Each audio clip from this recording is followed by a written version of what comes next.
प्यारे बच्चों, आज हम देखेंगे एनसीईआरटी कक्षा 10 का दूसरा लेसन जिसका नाम है बहुपद, और इसके प्रश्नावली 2.2 पे हम थे। अब प्रश्नावली 2.2 का पहले सवाल का 5वां सवाल हम देखेंगे। 5वां सवाल है टी स्क्वायर माइनस 15। तो इसका क्या करना है कि पहले हम गुणनखंड करेंगे और गुणनखंड करने के बाद शून्य का निकालेंगे। शून्य का निकाल के इससे सत्यता की जांच करेंगे, अर्थात शून्यकों का योगफल बराबर होना चाहिए, शून्यकों का गुणनफल भी बराबर होना चाहिए। इतना काम करेंगे।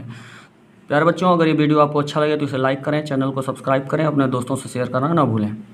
तो ये क्या है कि इसमें टी स्क्वायर माइनस 15 जो दिया है, तो इसमें टी का घटते क्रम में जो मान होता है, जैसे a x square plus b x plus c के रूप में होना चाहिए, वो तो यहाँ पे है नहीं। तो केवल टी स्क्वायर यानी ए एक्स स्क्वायर वाला भाग है और सी वाला है। लेकिन अब क्या होगा, बी एक्स तो है नहीं, तो क्या करेंगे कि जो ही दिया है उसको क्या करेंगे कि इसको फैक्टराइज करेंगे। तो इसको फैक्टराइज करने के लिए आप क्या करेंगे कि जो ये 15 है, टी का तो स्क्वायर हो जा रहा है, और ये जो 15 है इसका स्क्वायर, ये किसका स्क्वायर होगा, ये नहीं कर सकते। तो क्या होगा, जैसे ये इसे कर्ण में 15 का स्क्वायर लिख सकते हैं। जैसे कहने का मतलब ये किसका फार्मूला बनाने के लिए, ए स्क्वायर माइनस बी स्क्वायर बराबर, आप जानते हैं कि एक ब्रैकेट में ए प्लस बी और दूसरे में ए माइनस बी होता है।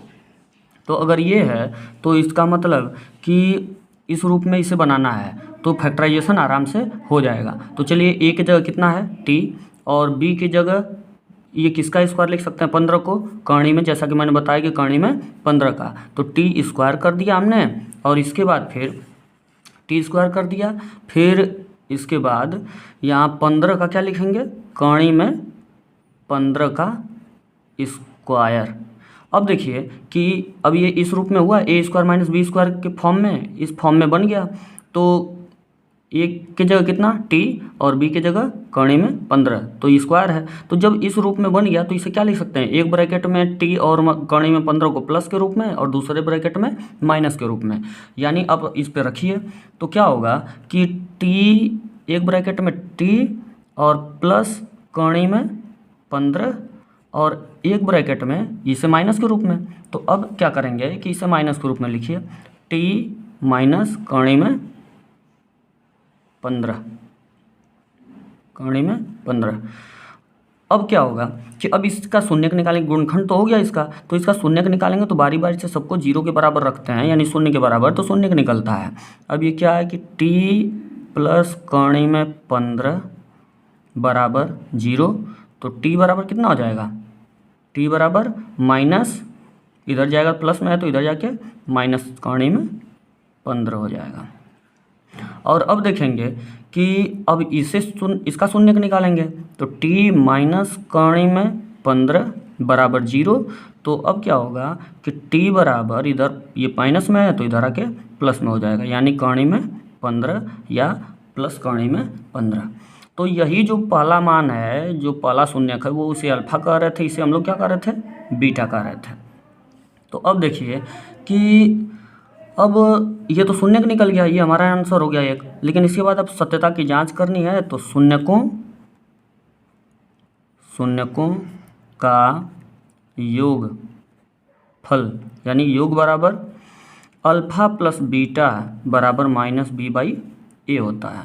तो अल्फा का मान कितना निकला हमारा, कर्णी में 15, तो ये रखिए कर्णी में 15 यानी माइनस कर्णी में 15, और प्लस बीटा का मान कितना, कर्णी में 15, ये रख दिया हमने।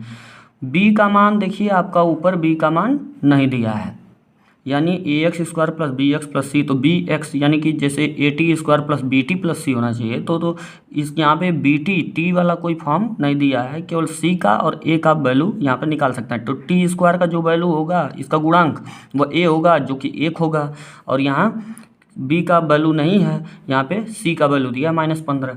तो क्या होगा कि यहाँ पे माइनस बी का मान तो दिया नहीं, तो इसका मतलब माइनस ये जो दिया है वो 0, और इसके बाद ए का मान कितना होगा, यहाँ पे ए का वैल्यू कुछ नहीं दिया है, गुणांक में दिखाई नहीं दे रहा है, तो इसका मतलब 1 होता है, तो यहाँ पे 1 होगा। अब क्या होगा कि अब इसे सॉल्व करेंगे तो ये देखिए एक दूसरे से कट जा रहे हैं, ये हो गया 0 और इधर भी आपका 0। इसका मतलब कि शून्य तो आपस में बराबर हो गए योगफल इसका। तो अब देखिए, तो यहाँ तक तो सत्य है। इसके बाद शून्यकों का गुणनफल भी बराबर होना चाहिए। गुणनफल बराबर alpha into beta equal to C/A। तो अल्फा का मान कितना, माइनस कॉर्णी में 15 और बीटा का मान प्लस कॉर्णी में 15 और गुणे C का वैल्यू देखिए दिया है कितना, C का वैल्यू कितना, -15।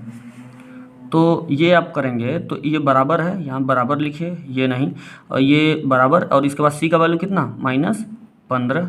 और फिर इसके बाद ये यहाँ A का वैल्यू कितना लिए थे, 1, जो कि आप यहाँ से भी देख सकते हैं और ऊपर इक्वेशन से भी, तो ये 1 होगा। अब ये देखिए कि कॉर्णी में 15 और कॉर्णी में 15 का मल्टीप्लाई करेंगे तो कितना होगा, 15 होगा।